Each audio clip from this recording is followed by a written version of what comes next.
भगवान बलराम की वृंदावन यात्रा 10वां स्कंद 118 अध्याय। एक दिन बलराम जी नंद महाराज, यशोदा व अन्य ब्रजवासियों से विरह का अनुभव करते हुए तथा उन्हें सांत्वना देने के लिए अपने रथ पर आरूढ़ होकर वृंदावन की ओर निकल पड़े।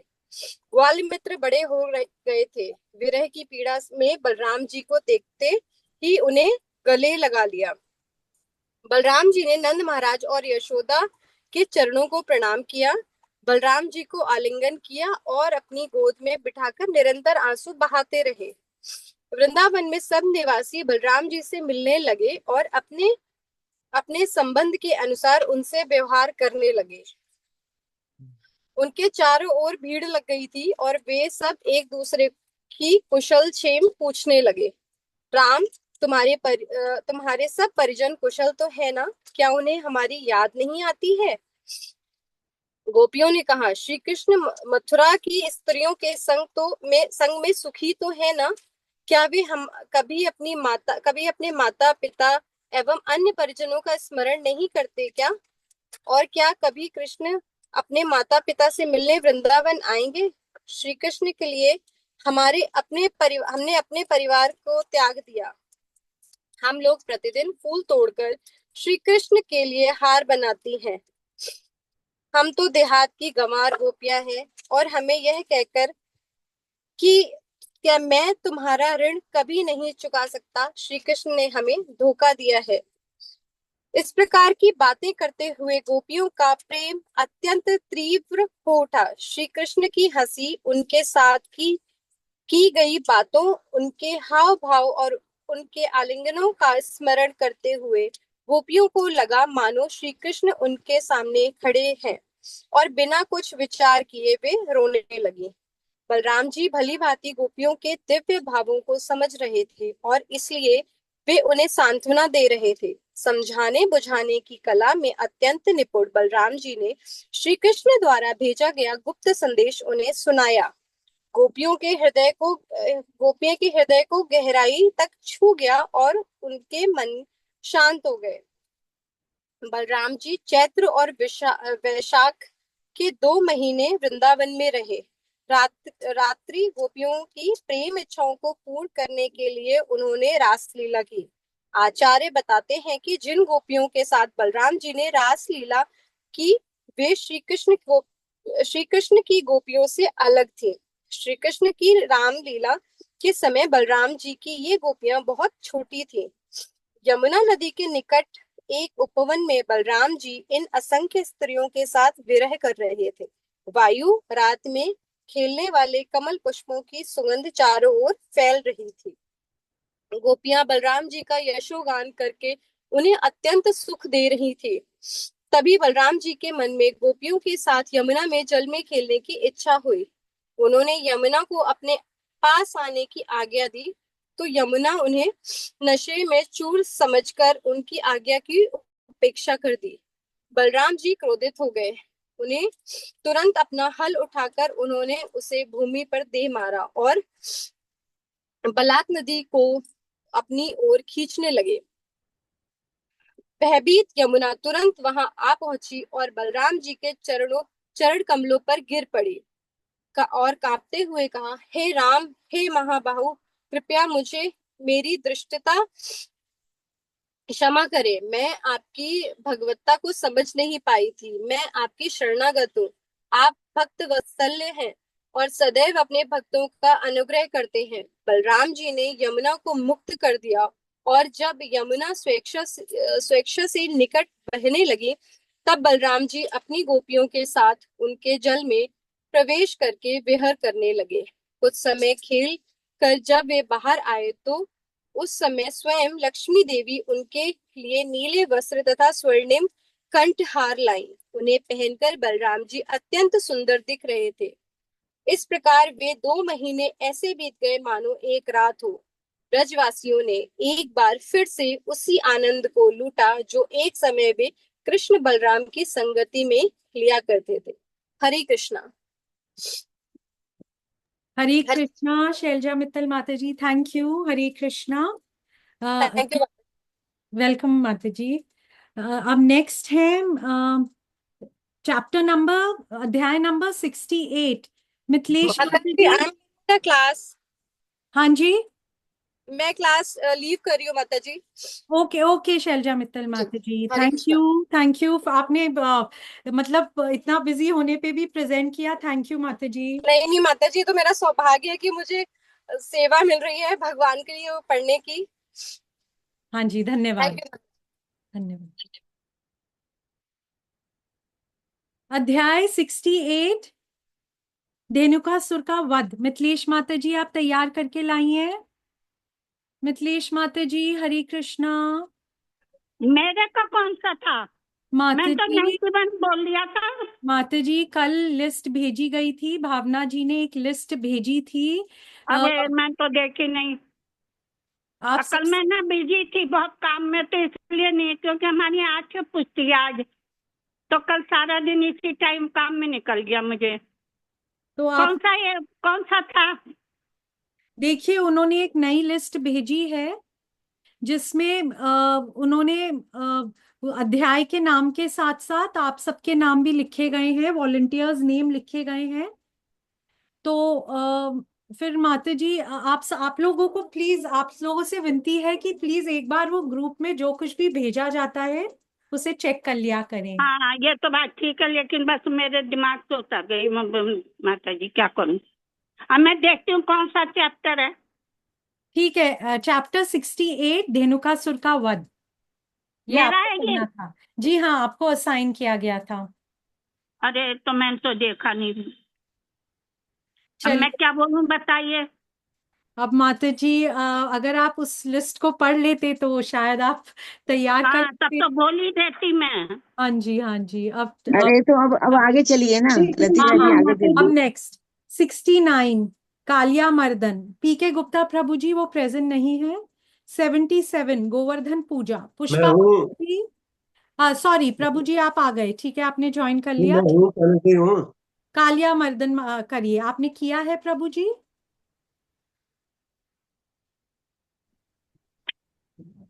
आपने तैयार किया है प्रभु जी। आज आज प्रभु जी नहीं आए? नहीं, वो थोड़ा लेट जी ज्वाइन करेंगे। माता जी, मैं भी नहीं देखी थी, लगा मुझे कि मेरा हो गया है इसीलिए अभी देखी मैं, है मेरा भी नाम है इसमें। हाँ जी। पीके सॉरी, मैं तो देख रही हूँ। इसलिए जो कुछ भी पोस्ट होता है आप सबसे रिक्वेस्ट है कि एक बार ग्रुप में जाकर चेक कर लिया करें। हाँ देखे थे, लेकिन लगा था कि हम लोग का हो गया, जिसका नहीं है उसका छूटा हम्म। हुआ उसका होगा। नाम नहीं देखे थे। हाँ यही चक्कर तो मेरा हुआ, मैंने भी इसी चक्कर में नहीं देखा अब कि आप मेरा आगे हो चलिए गया। माता अब हम जी। लोग आगे चलते हैं। आगे चलिए, आप टाइम पीके वेस्ट गुप्ता मत प्रभु जी, पीके गुप्ता प्रभु जी, क्या आपने किया है अपना वाला धेनुकासुर का वध 69 अध्याय? हरे कृष्णा, पीके गुप्ता प्रभु जी। आई थिंक हाँ जी, 69 तो कालिया मर्दन पढ़ रहा है हूँ। माता जी। मैं पढ़ रहा हूँ। हाँ, कालिया मर्दन, पीके गुप्ता प्रभु जी, पढ़िए प्रभु जी। हाँ। यमुना नदी की एक झील में कालिया नामक एक विशाल सर्प रहता था। उसके ज्वालायमान विष से उस नदी का पानी निरंतर उबलता रहता था। आचार्यों के अनुसार वह झील नदी के प्रमुख प्रभाव से थोड़ा हटकर थी। उस विष की भाप भी इतनी विषैली थी कि ऊपर उड़ने वाले पक्षी मरकर नीचे गिर जाते थे। उस झील के ऊपर से बहने वाली वायु अपने साथ उन विषैले जल कणों को तक तक ले जाती थी, जिससे वहां की सारी खेती और प्राणी नष्ट हो चुके थे। हरिवंश में उस कालिया दह झील का विस्तार वर्णन आता है। यह झील बहुत चौड़ी थी, किसी किसी स्थान पर 8 मील चौड़ी। यहाँ तक कि देवता भी उसके निकट नहीं आते थे। वह समुद्र के समान गहरी थी और इसलिए शांत रहती थी। चूंकि उसके तटों पर बने छिद्रों में सर्प रहा करते थे, इसलिए उस झील पर पहुंचना सहज नहीं था। झील के चारों ओर कालिया के विष की अग्नि से निकली धुंध छाई रहती थी और जल में गिरने वाली किसी भी वस्तु को जला डालती थी। झील में 8-8 मील तक का वातावरण अत्यंत अप्रिय था। शील सनातन गोस्वामी लिखते हैं कि अपनी जल स्तंभ शक्ति के बल पर, जिससे जल को ठोस करके कोई भी वस्तु बनाई जा सकती है। कालिया ने झील के भीतर एक नगरी का निर्माण किया था।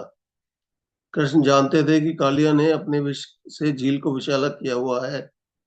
क्योंकि वे उस संसार में दुष्टों का दमन करने के लिए आए थे, इसलिए वे तट पर खड़े एक विशाल कदम वृक्ष पर चढ़ गए।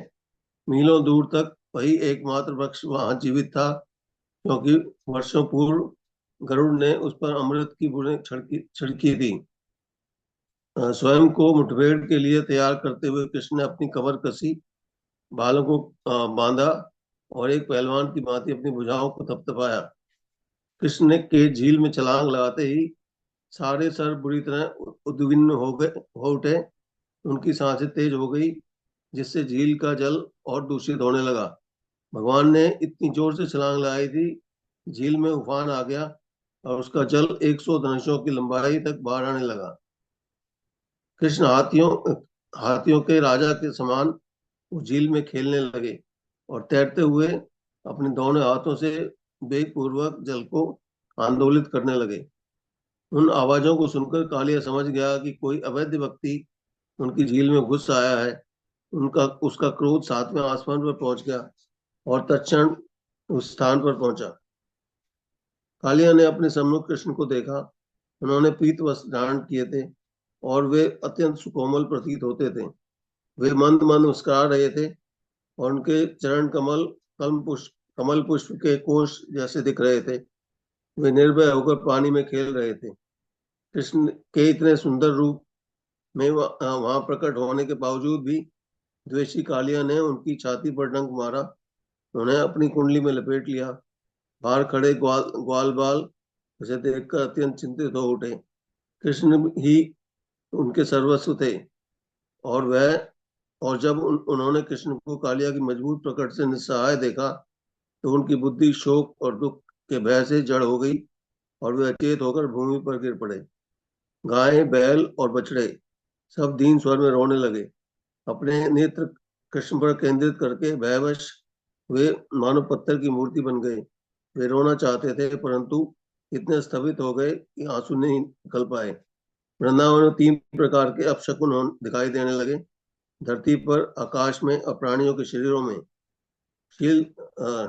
श्रीधर स्वामी के अनुसार धरती कांपने लगी, आकाश में उल्कापात होने लगा और लोगों के शरीर में कंपन के साथ उनकी बाईं आंख एवं बाएं अंग फड़कने लगे। इन अशुभ लक्षणों को देखकर नंद महाराज एवं अन्य ग्वाले चिंतातुर हो गए। वे जानते थे कि उस दिन कृष्ण अपने बड़े भाई बलराम के बिना ही वन में गाय चराने आए थे। कृष्ण के प्रति निश्चल प्रेम के कारण ग्वाले उनके अतुलनीय बल से अनजान थे और भयभीत होकर वे इसी निष्कर्ष पर पहुंचे कि कृष्ण की मृत्यु हो गई है।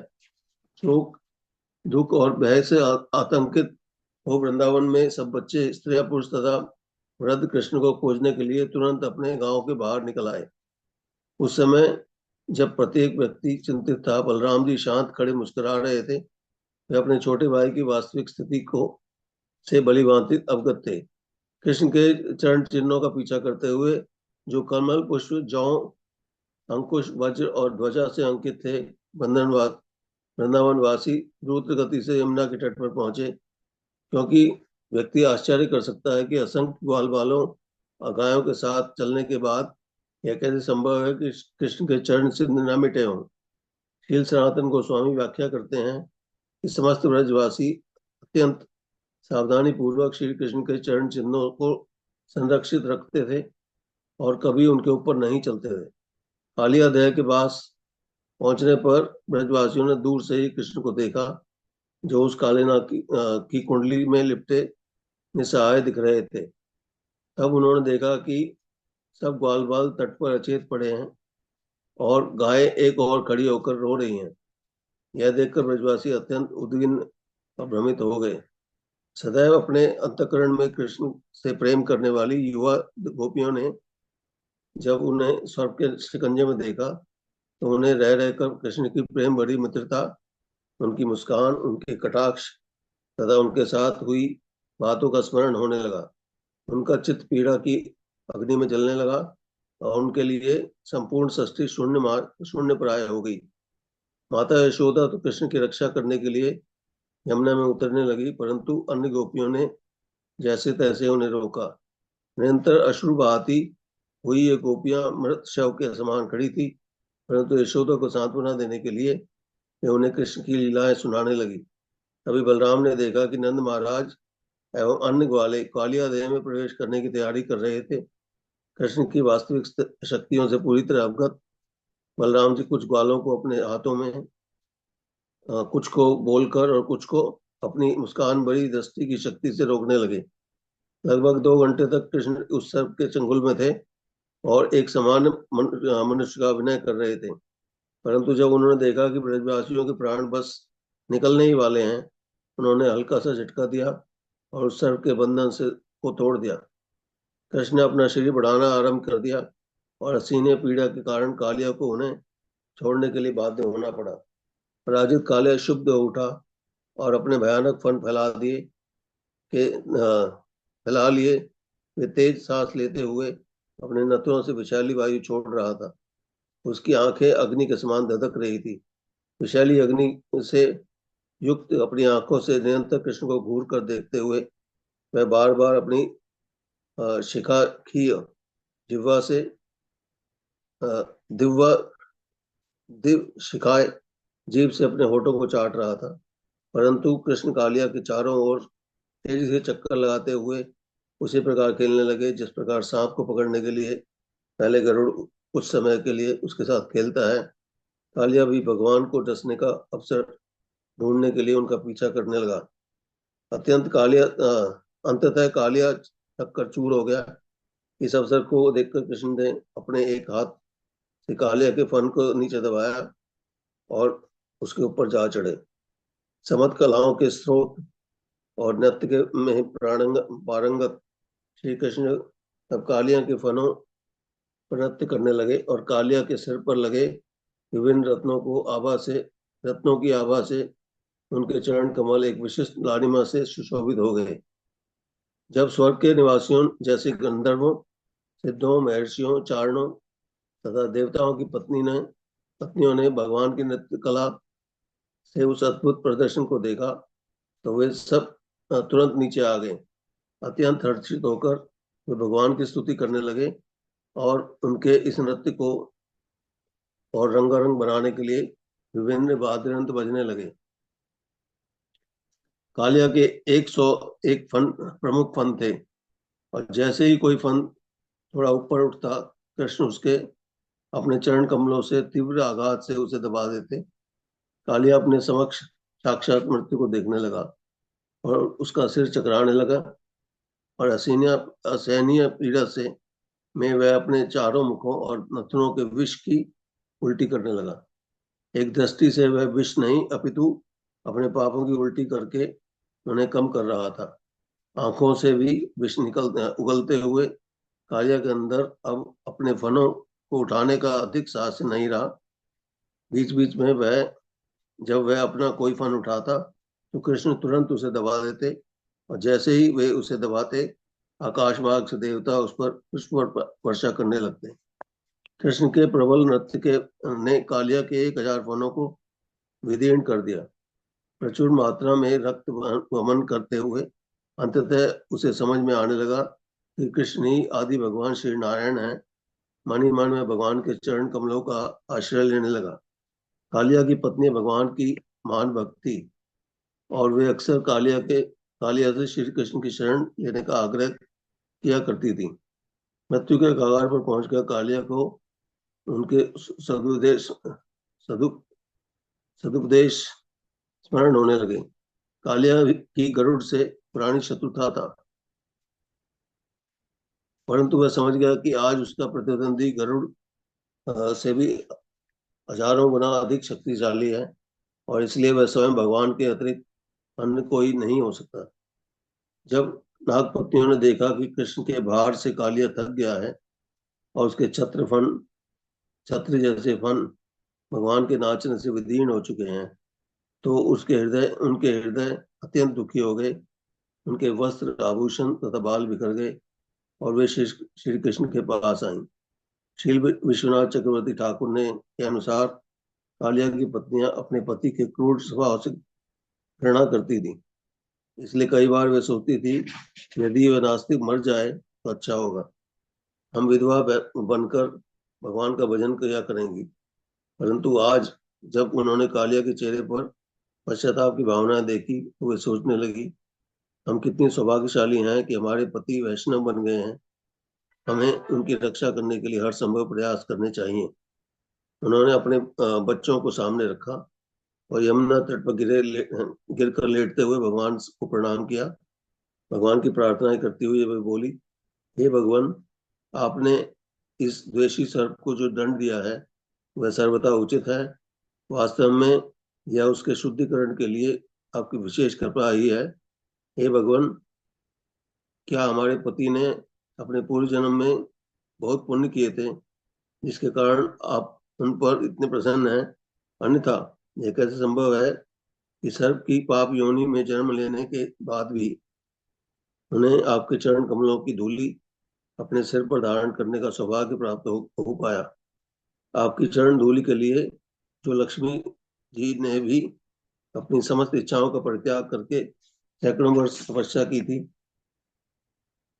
हे प्रभु, आपके चरण कमलों में हमारा प्रणाम है। आप इस सृष्टि के से पहले भी विद्यमान थे और आप ही इसके मूल कारण हैं। हम बारंबार आपको प्रणाम करती हैं। भौतिक सृष्टि से परे जाकर ही मनुष्य आपको जान सकता है। इस संसार का सुव्यवस्थित अध्ययन करके व्यक्ति इस निष्कर्ष पर पहुंच सकता है कि ईश्वर का अस्तित्व है और वे उन लोगों को अपनी माया शक्ति से भ्रमित रखते हैं जो उनकी शरण में नहीं आते। हे नाथ, इस सृष्टि में जितने भी प्राणी हैं, चाहे वे सतोगुण की शांत अवस्था में हों, उद्विग्न मन वाले रजोगुण में हों या तमोगुण की मूर्ख अवस्था में हों, वे सब आपके द्वारा ही रचे गए हैं। स्वामी को चाहिए कि वह कम से कम एक बार जो अपनी संतान तथा प्रजा के अपराध को सहन करे, वे सर्वात्मा कृपया अपने पति को क्षमा करें, क्योंकि वे आपकी दिव्य महिमाओं से अनजान थे। हे भगवान, कृपया हमारे ऊपर दया कीजिए। हम जैसी अबलाओं पर करुणा दिखाना संत पुरुषों का धर्म है। यह सर्प अपने प्राण त्यागने के कगार पर है। कृपया हमें हमारे पति को लौटा दीजिए, क्योंकि वे ही हमारे जीवन में प्राण हैं। हम आपके नित्य दासियां हैं। कृपया हमें आदेश दीजिए। जो मनुष्य निष्ठा पूर्वक आपके निर्देशों का पालन करने के लिए तत्पर रहते हैं, उन्हें भला किसी से क्या भय। इस प्रकार नागपत्नियों की यातना सुनकर श्री कृष्ण ने अचेत होकर भूमि पर पड़े कालिया को छोड़ दिया। शीघ्र ही कालिया की चेतना लौट आई और वे अत्यंत पीड़ित अवस्था में दीर्घ श्वास भरते हुए भगवान को संबोधित करने लगा, हे भगवान, सर्प के शरीर में जन्म लेकर हम सहज ही द्वेषी हैं, देशी, अज्ञानी और क्रोधी होते हैं। हे प्रभु, किसी भी व्यक्ति के लिए अपने आंतरिक स्वभाव को त्याग पाना अत्यंत कठिन होता है और इसी कारण वह अपनी पहचान इस संसार की मिथ्या वस्तुओं से करने लगता है। हे भगवान, आपको हमारे हित में जो अच्छा लगे कृपया निसंकोच कीजिए, चाहे वह कृपा हो या अथवा दंड। भगवान कृष्ण ने उत्तर देते हुए कहा, कालिया, अब तुम यहाँ नहीं रह सकते। अपनी पत्नियों, बच्चों, परिजनों तथा मित्रों के साथ तुरंत समुद्र में चले जाओ, जिससे मनुष्य और गायें पुनः इस नदी के जल का प्रयोग कर सके। यदि कोई व्यक्ति तुम्हें दिए गए मेरे इस आदेश का स्मरण करता है और सुबह शाम इस लीला को गाता है, तो वह तुम्हारे भय से मुक्त हो जाएगा। यदि कोई स्थान पर स्नान करता है और वह समस्त पापों से निर्मल हो जाएगा। गरुड़ के भय से तुमने रमणक द्वीप छोड़कर इस झील का आश्रय लिया था, परंतु अब तुम्हें गरुड़ से कोई भय नहीं है। तुम्हारे सिर पर मेरे चरण चिन्ह देखकर वह तुम्हें कोई हानि नहीं पहुंचाएगा। कालिया ने अपनी पत्नियों सहित श्री कृष्ण को सुंदर वस्त्र, बहुमूल्य आभूषण, कमल पुष्पों से बनी एक लंबी माला तथा अनेक प्रकार के इत्र दिए। यह सब करके कालिया का हृदय पूरी तरह संतुष्ट हो गया। भगवान की अनुमति लेकर कालिया ने उनकी प्रदक्षिणा की और उन्हें प्रणाम करके समुद्र में स्थित अपने द्वीप पर चला गया। जैसे ही कालिया वहां से गया, यमुना पूर्ववत निर्मल तथा स्वच्छ हो गई। भगवान की कृपा से उसका विषैला प्रभाव नष्ट हो गया। वास्तव में कालिया और गरुड़ रिश्ते में भाई लगते हैं। श्री विश्वनाथ चक्रवर्ती ठाकुर के अनुसार कालिया ने श्री कृष्ण को संकेत दिया, यदि आपको कोई कभी दूर की यात्रा करनी हो तो अपने वाहन के रूप में आप मुझे कभी भी बुला सकते हैं। पलक झपकते ही मैं सैकड़ों योजन की यात्रा कर सकता हूँ। पुराणों में बताया गया है कि भगवान के नित्य लीला चक्र में कभी कभी जब कंस श्री कृष्ण को मथुरा आने का आदेश देता है तो भगवान कालिया पर बैठकर जाते हैं। धन्यवाद। हरे कृष्णा। हरे कृष्ण प्रमोद जी, बहुत बढ़िया, धन्यवाद। हरि बोल। धन्यवाद। अध्ययन किया पूरा? यस, आगे का कीजिए जल्दी जल्दी, आज कर हाँ पाए। जी प्रभु जी। अध्याय 77 पुष्पा माता जी प्रेजेंट नहीं है। अध्याय 78 गोवर्धन धारी मनीषा साहू जी प्रेजेंट नहीं है। अध्याय 98 अक्रूर जी की प्रार्थनाएं, लीना विज माता जी आज थोड़ा बिजी हैं इसीलिए वो ज्वाइन नहीं कर पाई। अध्याय 102 हस्तिनापुर में अक्रूर जी का प्रायोजन, रचना गुप्ता माता जी प्रेजेंट नहीं है। अध्याय 107 श्री कृष्ण और रुक्मिणी का विवाह, कुसुम सरोवर माता जी एब्सेंट हैं। अध्याय 108 प्रद्युम्न का इतिहास, वंदना गुप्ता माता जी ने अभी तैयारी नहीं की है। अध्याय 112 नरकासुर का वध, रोशनी माता जी प्रेजेंट है। हरे हरे कृष्ण। कृष्णा माता जी, आवाज आ रही है? यस माता जी, आ रही है। हरे कृष्णा प्रभु जी, दंडवत प्रणाम। 112 अध्याय नरकासुर का वध। नरकासुर का वध होने से पहले श्री कृष्ण जी का 8 विवाह हो चुका था, जिस पत्नियों के नाम है रुक्मणी, जामवंती, सत्यभामा, कालिंदी, मित्रवृंदा, नग्नजीति, भद्रा और लक्ष्मणा। भगवान के 12 अवतार में और भूमि देवी से उनके पुत्र भौमासुर, जो कि नरकासुर के नाम से जाने जाते हैं, का जन्म हुआ। भौमासुर ने इंद्र की माता अदिति कुंडल, वरुण का छत्र चुरा लिया और साथ ही मेरु पर्वत पर देवताओं की कीड़ा स्थली मणि पर्वत पर अपना कब्जा कर लिया। इसकी शिकायत लेकर देवराज इंद्र द्वारा कृष्ण जी के पास पहुंचे। तब अपनी पत्नी सत्यभामा के साथ भगवान तुरंत ही गरुड़ पर बैठकर भौमासुर की नगर राजधानी प्रागज्योतिषपुर में प्रवेश किया। प्रागज्योतिषपुर नगरी चारों ओर से 7 दीवारों द्वारा गहरी खाई, विशाल चट्टानों, नुकीली तारों तथा अन्य वायु में सुरक्षा कवच से सुरक्षित थी। तब भगवान ने अपनी कौमुद की गदा से, चक्र, शंख और तलवार से भौमासुर की नगरी को विध्वंस करके विरोधी सेनाओं के हृदय को फाड़ दिया, जिससे भौमासुर की सेना में खलबली मच गई। शंख के प्रचंड ध्वनि से खाई में सो रहे पंचमुखी मुरासुर की नींद गई। अत्यंत क्रोधित अवस्था में वह जैसे बाहर निकला और मानो ऐसा लग रहा था जैसे अपने पांचों मुखों से तीनों लोगों को निकल जाएगा। त्रिशूल घुमाते हुए उसने जोर से गर्जना की, जिसकी गूंज से ब्रह्मांड की परतें हिलने लगी। मुरत ने तेजी से त्रिशूल घुमाकर तार्क्ष्य पुत्र गरुड़ की ओर फेंका, जिसे कृष्ण भगवान ने अपने बाणों द्वारा उसे बीच में काट दिया और मुरासुर का मुंह बीत दिया। और इस पर मुरासुर बौखलाकर अपनी गदा को तेजी से घुमाकर श्री कृष्ण पर प्रहार किया, परंतु श्री कृष्ण ने अपनी गदा द्वारा उसकी गदा के टुकड़े टुकड़े कर दिए। अंत में मुरासुर के सारे अस्त्र शस्त्र समाप्त हो गए तो उसने दोनों भुजाएं उठाकर श्री कृष्ण की ओर दौड़ा, परंतु भगवान ने अपने सुदर्शन चक्र से उसके पांचों सिर काट दिए, जिससे उसका शरीर निर्जीव होकर पानी में गिर गया। अत्यंत क्रोधित अवस्था में भौमासुर ने मुरासुर के सातों पुत्रों को अपने पिता की हत्या का प्रतिशोध लेने के लिए उकसाया और जिसके कारण सेना के साथ युद्ध भूमि में खड़े होकर भगवान पर उन्होंने आक्रमण किया।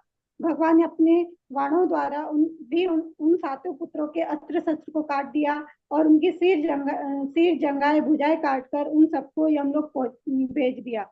ऐसा भीषण संहार देखकर भौमासुर की क्रोध की सीमा पार कर गई और वह हाथी पर चढ़कर नगर से बाहर आ गया। गरुड़ पर विराजमान श्री कृष्ण सत्यभामा को देखते ही भौमासुर ने अपना शक्तिशाली अस्त्र शतघ्नि को तेजी से घुमाया और भौमासुर की सेना भगवान को चारों ओर से आक्रमण करने लगी, जिसके कारण भगवान अपने बाणों द्वारा उसकी सेनाओं को कटे हाथों, पैरों, सिरों की ढेर में बदल दिया, जिसमें गरुड़ जी भी भगवान की सहायता कर रहे थे। गरुड़ की सहायता करते भौमासुर ने अपनी पूरी शक्ति लगाकर गरुड़ पर प्रहार किया, पर गरुड़ पर कोई असर नहीं हुआ और वो और अधिक क्रोधित अवस्था में हो गया। क्रोधित अवस्था में भौमासुर ने त्रिशूल उठा लिया और इस त्रिशूल वो फेंक पाता इससे पहले ही श्री कृष्ण भगवान ने अपने तीक्ष्ण सुदर्शन द्वारा उसका गला काट दिया। भौमासुर को युद्ध भूमि पर गिरा देख उसके संबंधी निराश होकर विलाप करने लगे और देवतागण आकाश से फूलों की वर्षा करने लगे। उस समय भूमि देवी श्री कृष्ण के पास आकर श्री कृष्ण को अदिति के कुंडल, वरुण देव का छत्र, मंदार पर्वत की चोटी और बैजंती माला की एक माला दिया। भगवान को प्रणाम कर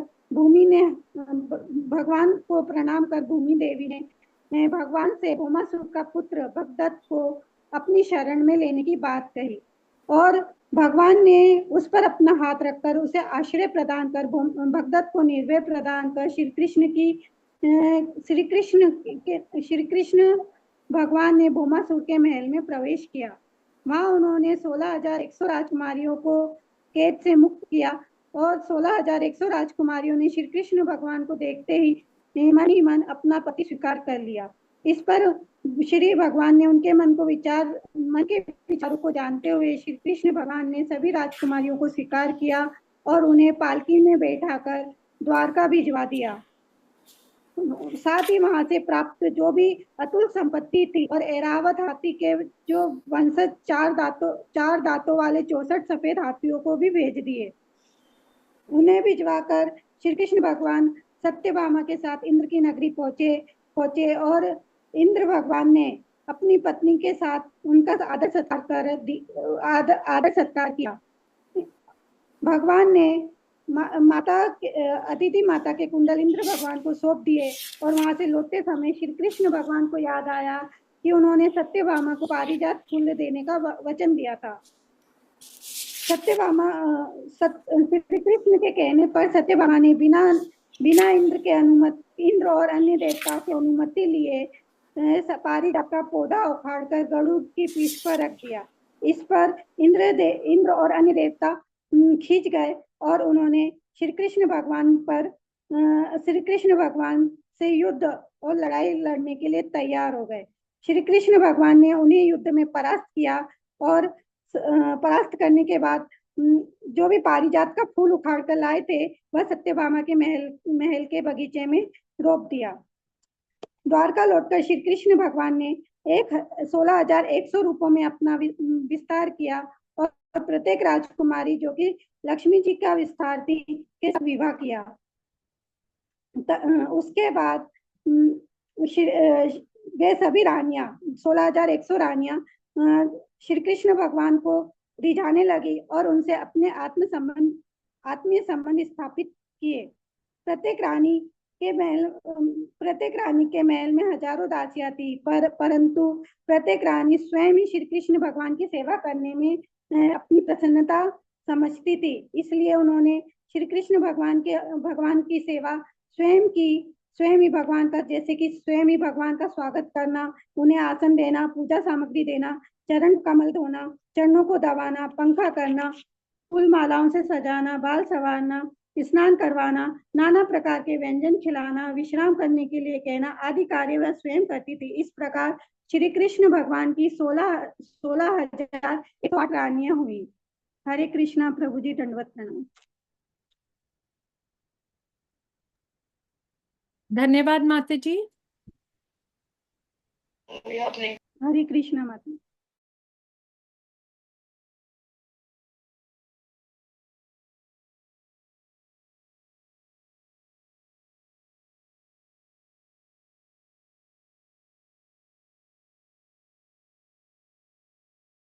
प्रभु जी आप म्यूट हो गए। आप म्यूट हैं प्रभु जी। वो थोड़े बिजी हैं, इसलिए शायद वो म्यूटेड है। हरे कृष्णा। अच्छा, ओ धन्यवाद। हरे कृष्णा रोशनी माता जी। ठीक है, अगला। अध्याय 113 रुक्मिणी के साथ श्री कृष्ण। शिल्पा माता जी। हरे कृष्ण प्रभु जी। हरे कृष्णा। रुक्मणी जी के साथ श्री कृष्ण का विनोद। एक समय श्री कृष्ण रुक्मणी देवी के महल में विश्राम कर रहे थे। रुक्मणी जी स्वयं चावल डुलाकर भगवान की सेवा कर रही थी। दूध के झाग के समान कोमल बिस्तर पर लेटे श्री भगवान ने दाम्पत्य जीवन का आनंद लेने के लिए रुक्मणी जी से हास विलास करना आरंभ किया। श्री कृष्ण बोले, रुक्मणी, बहुत से धनवान सुंदर उदार राजा आपके साथ विवाह करना चाहते थे। आपने उन सब को छोड़ मुझे क्यों चुना? कंस के वध के उपरांत मैं भागकर द्वारका आ चुका। मेरे पास तो कुछ धन संपत्ति भी नहीं। मेरे भक्त भी धनहीन हैं। विवाह और मित्रता तो बराबर वालों में ही होनी चाहिए। कहाँ आप विदर्भ की राजकुमारी और कहाँ मैं जंगलों में पला बड़ा ग्वाला। आपको अपने ही जैसे किसी के साथ अपना जीवन निर्वाह करना चाहिए। आपसे विवाह करने के पीछे भी मेरा प्रयोजन केवल अपने शत्रुओं का वध करना था। मुझे तो किसी से भी कोई लगाव नहीं। मुझे केवल आत्म साक्षात्कार में रुचि है, पारिवारिक जीवन में नहीं। रुक्मणी जी को किंचित गर्व था कि वे बड़ी भाग्यशाली हैं। कृष्ण हर हर पल उनके साथ रहते हैं, किंतु कृष्ण अपने भक्त का गर्व खंडित कर देते हैं। भगवान ने इस हास विलास के द्वारा रुक्मणी जी का गर्व खंडित कर दिया। अब तो कृष्ण की ये सारी बातें सुन रुक्मणी जी के हाथ से चवर छूट गया। वे रोते हुए गिर पड़ी। भगवान जी ने रुक्मणी जी को किसी तरह चुप कराया और कहा कि वह तो केवल हास परिहास कर रहे थे। कुछ संतुलित हो रुक्मणी ने कहना आरंभ किया। रुक्मणी जी बोली, आपने जो कुछ कहा सब सत्य है। पूर्ण पुरुषोत्तम भगवान, आपके लिए मैं योग्य नहीं हूँ। इस सृष्टि में सब कुछ आपका ही है, इसलिए आपको किसी प्रकार के धन की आवश्यकता नहीं। आपके भक्त अपना सर्वस्व त्याग कर आपके योग्य बनते हैं। सांसारिक विषयों में फंसे लोगों को आपको प्राप्त करने का सुख कभी नहीं मिलता। आपने अपने शारंग धनुष की टंकार से स्वयंवर में आए सभी राजाओं को हराकर मुझे जीता। आपके चरण कमलों को छोड़ पित्त कफ वात से बने शरीर को अपना पति समझने वाली स्त्री सबसे बड़ी मूर्ख है। आपको मेरी कोई जरूरत नहीं। आप आत्म संतुष्ट हैं। आप मुझ पर कृपा कर मुझे अपनी अविचल भक्ति प्रदान करें।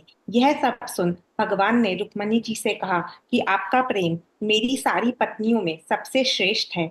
आपने दूसरों से सुनकर मुझसे प्रेम किया और जब आपके स्वयंवर में आने में मुझे देर हो गई तो आप अपने प्राण त्यागने को तत्पर हो गई। मैं सदा के लिए आपके वश में हो गया हूँ। आपकी विशुद्ध भक्ति का बदला चुकाना मेरे सामर्थ्य के बाहर की बात है। इस प्रकार श्री भगवान एक आदर्श पति का अभिनय करते हुए अपनी सभी पत्नियों के साथ माधुर्य रस का आनंद उठाने लगे। हरे कृष्णा। हरे कृष्णा। बहुत सुंदर, हरि बोल। रुक्मिणी मैया की भक्ति और भगवान श्री कृष्ण के द्वारा उनको थोड़ा सताना बहुत अच्छा था। और ठीक है, अभी आगे करते हैं नेक्स्ट। हाँ जी, नेक्स्ट है प्रियंका माता जी। अध्याय 116 भगवान श्री कृष्ण का बानासुर से युद्ध। प्रियंका माता जी, हरे कृष्णा। हरे कृष्ण माता जी।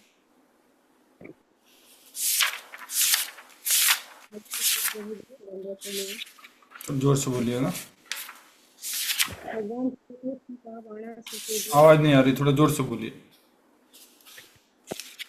भगवान श्री कृष्ण का बाणासुर से युद्ध। 10वां स्कंद, अध्याय 116। द्वारका से गए हुए कैमरा के अनिरुद्ध आगे तो आपने पूरा पत्थर रख दिया, एकदम किताब रख दी है। हाँ, जोर से बोलिए। द्वारका से गए हुए अनिरुद्ध को गए हुए 4 महीने बीत गए थे। उसका कोई समाचार न पाकर सारे द्वारकावासी दुखी थे।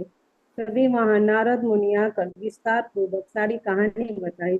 कृष्ण बलराम के नेतृत्व में 12 अक्षौणी सेना यदु सेना ने तुरंत शोणितपुर को चारों ओर से घेर लिया। जब बाणासुर ने देखा उसकी नगरी पर आक्रमण हुआ तो वह एक विशाल सेना लेकर युद्धभूमि में आ पहुंचा। अपनी नदी पर सवार शिव जी सेनापति बने। उनके दोनों पुत्र गणपति एवं कार्तिकेय तथा अन्य भूत पिशाचों को लेकर युद्ध के लिए तैयार थे। यह युद्ध इतना भयंकर था कि देखने वाले के रोंगटे खड़े हो गए। शिव जी ने भगवान श्री कृष्ण से तथा प्रद्युम्न का सामना कार्तिकेय जी से हुआ। बलराम जी कुष्मांड से वीरे, सांब बाण के पुत्र से और सात्विकी का युद्ध हुआ स्वयं बाणासुर से। सारे ब्रह्मांड में इस युद्ध का समाचार फैल गया। समस्त देवगण सहित ब्रह्मा जी भी इस युद्ध को देखने पहुंचे। अपने सारंग धनुष से भगवान श्री कृष्ण ने समस्त भूतों, गुहिकों, डाकिनियों, यक्षानों, बतालों, विनायकों, प्रेतों, पिशाचों, ब्रह्म राक्षसों, शिव जी के अन्य अनुचरों को खदेड़ दिया। अंत में शिव जी ने अपना पशुपतास्त्र छोड़ा, परंतु श्री कृष्ण ने अपने नारायण शास्त्र से उसे निरस्त कर दिया। उसके बाद श्री कृष्ण अवसर देकर शिव जी पर जम्भाई अस्त्र छोड़ दिया। फलस्वरूप शिव जी को जम्भाई आने लगी और उनकी युद्ध करने की इच्छा समाप्त हो गई। प्रद्युम्न के बाणों से हताहत होकर कार्तिकेय जी भी युद्ध से पलायन कर गए। इस तरह बाणासुर की सेना तितर बितर होकर भागने लगी। अपनी सेना को पराजित होता देखकर बाणासुर चुप हो गया। युद्ध भूमि के दूसरे छोर पर खड़े श्री कृष्ण पर आक्रमण कर दिया। उसने 1000 हाथों से एक साथ 500 धनुष पकड़े और एक साथ हाथों से एक साथ 500 धनुष पकड़ा और एक साथ छोड़ा। परंतु भगवान हरि ने एक साढ़े धनुष काट डाले। उसके सारथी घोड़ों को मार दिया और रथ को ध्वस्त कर दिया। उसके पश्चात भगवान ने 5 जन्य शंख बजाया। शोणितपुर में कोटरा नाम की एक देवी थी। बाणासुर उसे मां समान पूजा करता था। जब उसने बाणासुर के जीवन को खतरे में देखा तो श्री कृष्ण के सामने आ खड़ी हुई। वो नग्नावस्था में थी। भगवान स्त्री को नग्नावस्था में नहीं देखना चाहते थे, इसलिए उन्होंने अपना मुख पीछे घुमा लिया। अवसर देखकर बाणासुर वहां से भाग गया। तत्पश्चात शिव जी पुनः युद्ध भूमि में आ पहुंचे और अपने सर्वाधिक शक्तिशाली अस्त्र शिव ज्वर छोड़ दिया। शिव ज्वर के 3 सर, 3 पैर, 6 भुजाएं, 9 आंखें थी। भगवान श्री कृष्ण की तरफ बढ़ते हुए लग रहा था प्रत्येक वस्तु को भस्म कर देगा। प्रत्युत्तर में श्री कृष्ण ने विष्णु ज्वर भी छोड़ दिया था। अत्यधिक ठंड उत्पन्न करता है। दोनों वस्त्रों पर टकराव हुआ और शिव ज्वर का तापमान घटने लगा। शिव ज्वर अत्यंत पीड़ा में रक्षा का गुहार लगाने लगा, परंतु शिव जी कुछ सहायता नहीं कर पाए और बाध्य होकर श्री कृष्ण की शरण लेनी पड़ी। शिव ज्वर ने प्रार्थना की, भगवान मैं आपको प्रणाम करता हूँ।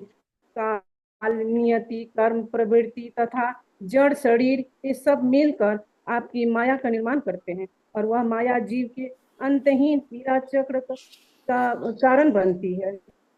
बाणासुर नए उत्साह के साथ पुनः युद्ध भूमि में लौट आया।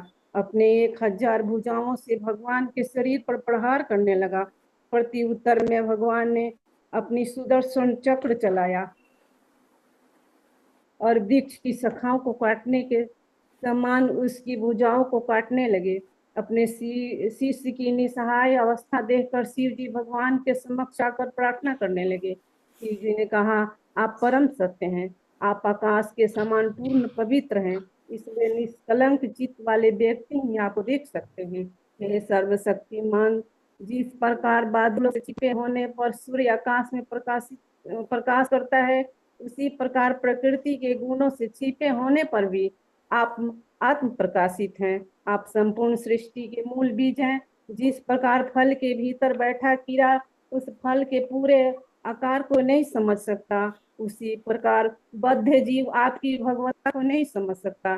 भगवान से मनुष्य शरीर रूपी अनुपम भेंट प्राप्त करने के बाद तो व्यक्ति इंद्रियों में को नियंत्रित नहीं करता और अपने आपके चरण कमलों की उपेक्षा करता है। निश्चित ही वो आपका अत्यंत दयनीय है।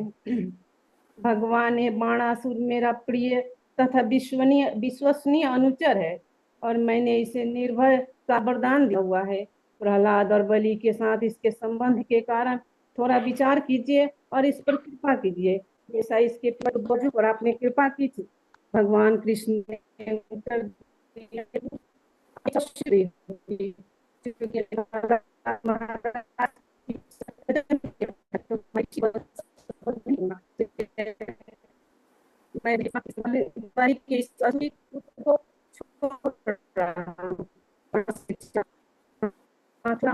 वरदान देता हूँ कि वृद्धावस्था तथा मृत्यु से छू नहीं पाई, और वह मेरा प्रमुख सहयोगी बनेगा। बाणासुर ने भगवान के चरणों में गिर कर प्रणाम किया, और भगवान उषा और अनिरुद्ध को एक रथ पर बिठाकर शिव जी से अनुमति ली और विशाल सेना के साथ द्वारका प्रस्थान किया। हरे कृष्णा प्रभु जी। हरे कृष्ण माता जी, धन्यवाद। हरि बोल। बहुत अच्छा। देखिए, भूल जाते, इतना सारा इसमें था। हाँ, ये कोटरा वाली देवी जो थी उसको तो मैं भूल ही गया था, बाणासुर ने जिनकी पूजा की थी। ठीक है, नेक्स्ट। अध्याय 117। हाँ जी, महाराज नृक का उद्धार, मंजू टोरी माता जी प्रेजेंट। हरे कृष्ण जी, हरे कृष्ण माता जी, हरे कृष्णा। 117 महाराज नृक का उद्धार। एक मैं यदु वंश में राजकुमार जैसे साबु सदमन भानु गद और द्वारका के जंगल में भी। थोड़ा जोर से बोलिए। प्रभु जी, थोड़ी सर्दी लगी हुई है, फिर भी आप बोल रहे, बहुत अच्छी बात है, थोड़ा और जोर से बोल लीजिए। ठीक है प्रभु जी। एक समय यदु वंश के राजकुमार साबु प्रदुम्न भानु गद और द्वारकों के निकट एक जंगल में विहार करने गए। बहुत देर खेलने के बाद उन्हें जोरों की प्यास लगी। जल की खोज करते हुए एक सूखे कुएं के पास पहुंचे। उस कुएं के अंदर एक विशाल छिपकली को देखकर चकित हो गए। उस छिपकली पर दया करके उससे निकलने का प्रयास किया तो वे सफल नहीं हुए। वे जोरों जोरों भगवान श्री कृष्ण को उस छिपकली के बारे में बताया। श्री कृष्ण अपने बाएं हाथ को बढ़ाकर उस छिपकली को कुएं से बाहर निकाल दिया। भगवान का स्पर्श से छिपकली अपने शरीर से मुक्त हो गए और एक सुनहरे रंग का देवता बन गए। भगवान सब कुछ जानते हैं, परंतु साधारण लोगों की जानकारी के लिए पूछा, कौन हो? ऐसा कौन सा कर्म किया जिससे तुम्हें ऐसा निष्कष्ट शरीर प्राप्त हुआ? उसने भगवान को प्रणाम किया और कहा, मैं इक्ष्वाकु वंश का राजा नृग हूँ। हे भगवान, आप तो सब कुछ जानते हैं। पूर्व काल में मैंने इतनी गौएं दान की जितनी पृथ्वी पर बालू, आकाश में सितारे तथा वर्षा भी जितनी बूंदे हैं। उनके सिंगों पर सोना और फूटों पर चांदी मुंडी होती है। कपड़े पहन फूलों की माला से सजी होती। एक समय एक ब्राह्मण को एक गाय दान में दी। वो गाय घूमते घूमते मेरी गायों के झुंड में आ मिली, तो जाने बिना उस गाय को एक दूसरे ब्राह्मण को दान कर दी। गाय का पहला स्वामी आया, अपनी गाय मांगने लगा, यह गाय तो मेरी है। दूसरे ने कहा, यह मेरी है, मुझे राजा ने दी है। जब दोनों का वाद विवाद नहीं सुलझा तो मेरे पास आ, मुझ पर एक ही गाय दो। दोनों व्यक्तियों को दान देकर आरोप लगाया। मैं पूरी तरह भ्रमित हो गया। राजा ने नम्रता पूर्वक ब्राह्मणों से कहा, मैं आपका सेवक हूँ। अनजाने में मुझसे जो भूल हो गई, इस गलती को सुधारने के लिए मैं आप दोनों को 1 लाख गाय दान में दूंगा। तुम इन्हें स्वीकार कर मुझे इस कठिन परिस्थिति से बाहर निकाले, नहीं तो नरक में जाऊंगा। दूसरे स्वामी ने कहा, मुझे इस बदले कुछ नहीं चाहिए। तो पहले ने कहा, यदि आप 1 लाख से अधिक देंगे तो भी नहीं लूंगा। दोनों गुस्से में अपने घर चले गए। हे भगवान, मृत्यु के पश्चात मुझे यमराज के दरबार में लाया गया। यमराज ने कहा, पहले क्या भोगोगे, पाप कर्मों के दुख या पुण्य कर्मों के सुख? आपके द्वारा दिए गए दान की कोई सीमा नहीं है। स्वर्ग में नाना प्रकार के सुख आपकी प्रतीक्षा कर रहे हैं। मैंने यमराज से कष्ट भोगने के लिए कहा। यमराज ने मुझे छिपकली बनाकर कुएं में गिरा दिया। आपके दर्शन से तीव्र इच्छा के कारण मैं आपका स्मरण करता रहा। आचार्य का मत है, राजा निर्ग शुद्ध भक्त नहीं थे। उन्हें अभिमान था कि मैं यह पुरुष पुण्य आत्मा तथा महान दानी है। कृष्ण भक्ति श्री कृष्ण के प्रति प्रेम विकसित करती है, पुण्य कर्मों के प्रति नहीं। शुद्ध भक्तों को कर्मों का फल भुगतने नहीं पड़ते हैं। हे भगवान, मुझे आपके दर्शनों का सौभाग्य प्राप्त हुआ। आपका दर्शन तो उन्हें प्राप्त होता है जो समस्त भौतिक बंधनों से मुक्त होते हैं। हे कृष्ण, अब मुझे जाने की अनुमति दे। मैं जहाँ कहीं भी रहूं, आपके चरण कमलों का आश्रय लेता रहूं। भगवान श्री कृष्ण समस्त क्षत्रिय एवं यदुवंशियों को शिक्षा देने लगे। कोई भी शक्तिशाली व्यक्ति ब्राह्मणों की संपत्ति को भोगने के प्रयास करता है। जब ब्राह्मण की संपत्ति चोरी करते हैं तो उसकी 3 पीढ़ियां नष्ट हो जाती है। ब्राह्मण की संपत्ति चुराने वाला व्यक्ति 60,000 वर्षों तक भूल के मल में कीड़ा बनता और उसकी संपत्ति इच्छा रखने वाले व्यक्ति की आयु क्षीण होती है और पूर्ण साप रूप में जन्म लेते। हे पुत्रों, तुम किसी ब्राह्मण से कठोर व्यवहार मत करना, चाहे वह तुम्हारी निंदा करे या तुम्हारे ऊपर आक्रमण करे। हंसकर उसका सम्मान करना, जैसे मैं सदा ब्राह्मणों की सम्मान करता हूँ, मैं ब्राह्मणों का अपमान करने वालों को दंड देता हूँ। इस कथा में इस सदैव महाराज नील की याद करना। हरे कृष्ण कृष्ण कृष्ण हरे हरे, हरे राम राम राम हरे हरे। हरे कृष्णा प्रभु जी। धन्यवाद माता जी। हरे कृष्णा। महाराज नृग की जय हो। हरि बोल। नेक्स्ट है अध्याय 118 बलराम की वृंदावन यात्रा। शैलजा मित्तल माता जी वो ऑलरेडी अपना पढ़ चुकी हैं, उनको बाहर जाना था इसलिए वो पहले पढ़ चुकी हैं। नेक्स्ट है अध्याय 123 भगवान श्री कृष्ण की दिनचर्या। सोनिया माता जी प्रेजेंट है। हरे कृष्णा प्रभु जी। हरे कृष्णा। हरे कृष्ण सभी को। 123 अध्याय भगवान श्री कृष्ण की दिनचर्या, 10वां स्कंद। भगवान श्री कृष्ण मुर्गे की बात सुनकर सूर्योदय से पहले ही उठ जाते थे। पराजित फूल के सुगंध से मदमद भंवरे उच्च स्वर में गुंजन करके पक्षियों को जगाने लगते और वे पक्षी अपने सुंदर चहचहाहट से भगवान श्री कृष्ण को ऐसे जगा देते मानो राजकवि उनका यशगुण कर रहा हो।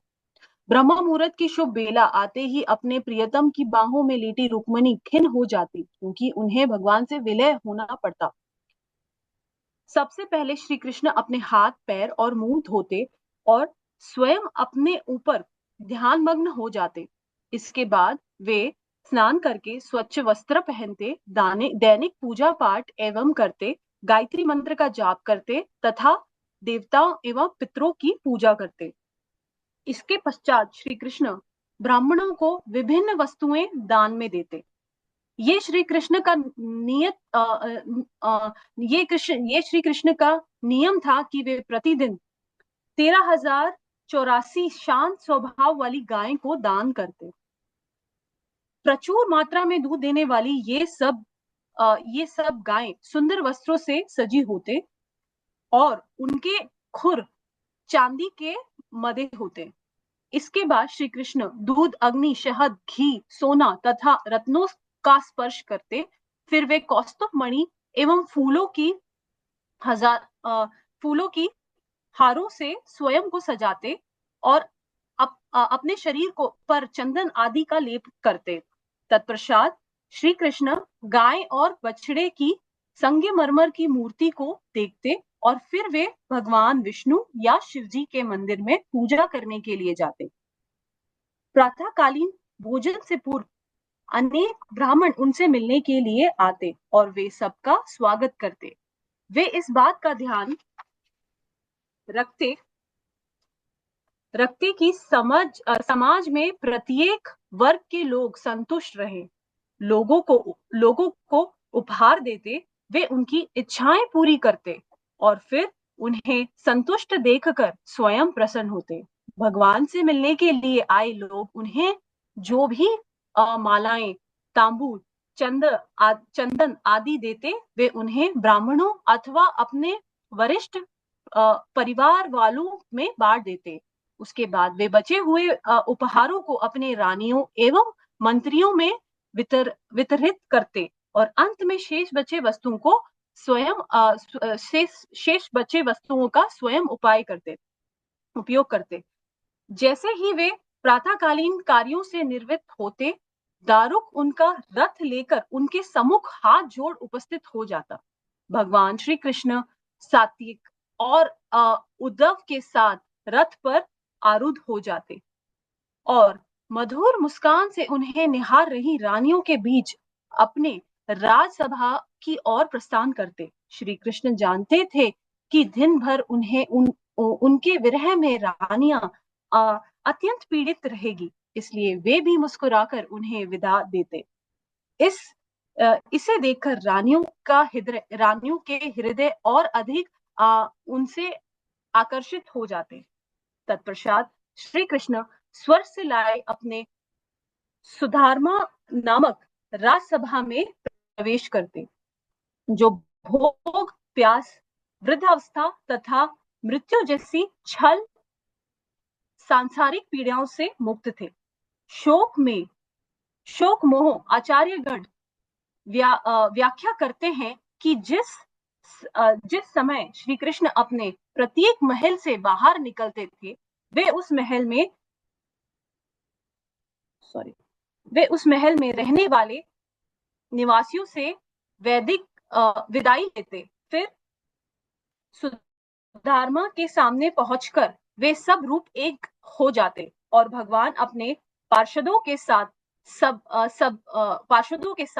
सभा में प्रवेश करते। वहां भगवान राज सिंहासन पर बैठकर अपने दिव्य ज्योति प्रसारित करते। महान यदु शूरवीरों से घिरे श्री कृष्ण ऐसे प्रतीत होते मानो सितारों से घिरा चंद्रमा हो।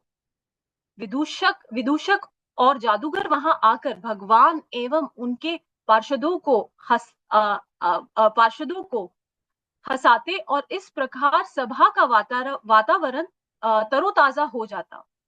इसके पश्चात नृत्यकियों के साथ संगीताएं और पेशवर कवि वहां आते और मृदंग, वीणा, बांसुरी तथा अन्य वाद्ययंत्रों के साथ भगवान का मनोरंजन करते। कई बार सभा में ब्राह्मण भी आते और वे सभा के सम्मुख वैदिक मंत्रों का उच्चारण तथा इतिहास में हुए महान राज्यों की गाथाएं सुनाते। एक दिन द्वारका में एक अनजान व्यक्ति आया और श्री कृष्ण के अनुमति से उस सभा में लाया गया। आते ही उसने श्री कृष्ण को प्रणाम किया और उन 20,000 राज्यों का संदेश सुनाया जिन्हें जरासंध ने समर्पण न करने के कारण बंदी बना लिया गया था। अपने संदेश में उन्होंने लिखा, हे श्री कृष्ण, आप अपने शरणागतों को समस्त भय से मुक्त करते हैं, फिर आपके साम्राज्य में ये कैसे संभव है कि जरासंध जैसा दुष्ट हमें कैद रखकर इतने यातनाएं दे रहा है। इस पर विचार करके हम भ्रमित हो रहे हैं और इस निष्कर्ष पर पहुंचे हैं कि जरासंध हमें हमारी पूरे पापों कर्मों का फल प्रदान करने वाला मात्र एक साधन है। हमने शास्त्रों से सुना है कि जो भी मनुष्य आपकी शरण लेते हैं वे तत्क्षण समस्त पापों फलों से मुक्त हो जाते हैं। इसलिए हम पूरे हृदय से आपके शरण लेते हैं। हमें पूरा विश्वास है कि आप हमें 10,000 हाथियों का बल रखने वाले मगध राज के चंगुल से मुक्त करने के लिए अवश्य आएंगे। आपने जरासंध के साथ 17 बार युद्ध किया और हर बार उसे पराजित किया, परंतु 8वीं बार आपने एक साधारण मनुष्य के समान व्यवहार करते हुए जरासंध को विजय होने के भ्रम में डाल दिया। हे भगवान, हम जानते हैं कि जरासंध ने कभी भी आपके ऊपर विजय प्राप्त नहीं की थी, परंतु वे मूर्ख आपके छल को ना समझने के कारण अत्यंत घमंडी बन गया। राजाओं का संदेश सुनाने के बाद उस दूत ने कहा, हे भगवान, ये सब राजा आपके शरणागत है और आपके दर्शन के लिए उत्सुक है। अब आप जो उचित लगे कृपया कीजिए। उस समय नारद मुनि वहां आ पहुंचे। वे सूर्य के समान तेजस्वी दिख रहे थे। अपने मंत्रियों सहित आसन से उतरकर श्री कृष्ण ने उनका स्वागत किया और सिर झुकाकर उन्हें प्रणाम किया। नारद मुनि को एक सुखद आसन पर बिठाकर श्री कृष्ण ने साधु संतों के लिए उपयुक्त रीति से उनका आदर सत्कार किया। तब भगवान ने कहा, क्योंकि आप संपूर्ण ब्रह्मांड में भ्रमण करते हैं, इसलिए आपसे हमें सब समाचार प्राप्त हो जाते हैं। कृपया बताइए कि पांडव कैसे हैं और वे क्या योजना बना रहे हैं। श्री नारद मुनि ने उत्तर दिया, हे सर्वशक्तिमान प्रभु, भला आपके प्रयोजन को कौन जान सकता है। परमेश्वर होते हुए भी आप एक साधारण मनुष्य जैसे व्यवहार कर रहे हैं, इसीलिए आपका ये प्रश्न सुनकर मुझे आश्चर्य नहीं हुआ। और अब मैं आपको युधिष्ठिर महाराज की योजना के विषय में बताता हूँ। यद्यपि महाराज युधिष्ठिर राजसीय ठाट बाट से रह रहे हैं, परंतु फिर भी वे राजसूय यज्ञ में आपकी पूजा करके निष्काम साम्राज्य प्राप्त करना चाहते हैं। वे आपके संग के लिए ललायित है, इसलिए कृपया आप उनके ये इच्छा पूरी कीजिए। ये यज्ञ में चारों दिशाओं से महान राजा एवं देवगण भाग लेने आ रहे हैं और ये सब भी आपके दर्शन के लिए उत्सुक है। परंतु क्योंकि उस समय श्री कृष्ण और उनके मंत्री जरासंध पर आक्रमण करने की योजना बना रहे थे, इसीलिए उन्हें नारद मुनि का प्रस्ताव इतना आकर्षण नहीं लगा। श्री कृष्ण ने मुस्कुराकर उद्धव की ओर देखते हुए कहा, उद्धव, तुम मेरे सबसे घनिष्ठ मित्र हो और क्योंकि तुम्हारे सलाह हर समय सही होती है, इसीलिए मैं इस विषय पर तुम्हारी विचार जानना चाहता हूँ। कृपया बताओ कि इस परिस्थिति में हमें क्या करना चाहिए। हमें तुम्हारे निर्णय पे पूरा भरोसा है। उद्धव भली भांति जानते थे कि सर्वज्ञ होते हुए भी भगवान श्री कृष्ण भ्रमित हुए एक साधारण मनुष्य के समान व्यवहार कर रहे हैं, परंतु भगवान की आज्ञा का पालन करते हुए उन्होंने कुछ कहना आरंभ किया। हरे कृष्ण प्रभु जी। धन्यवाद। हरे कृष्ण।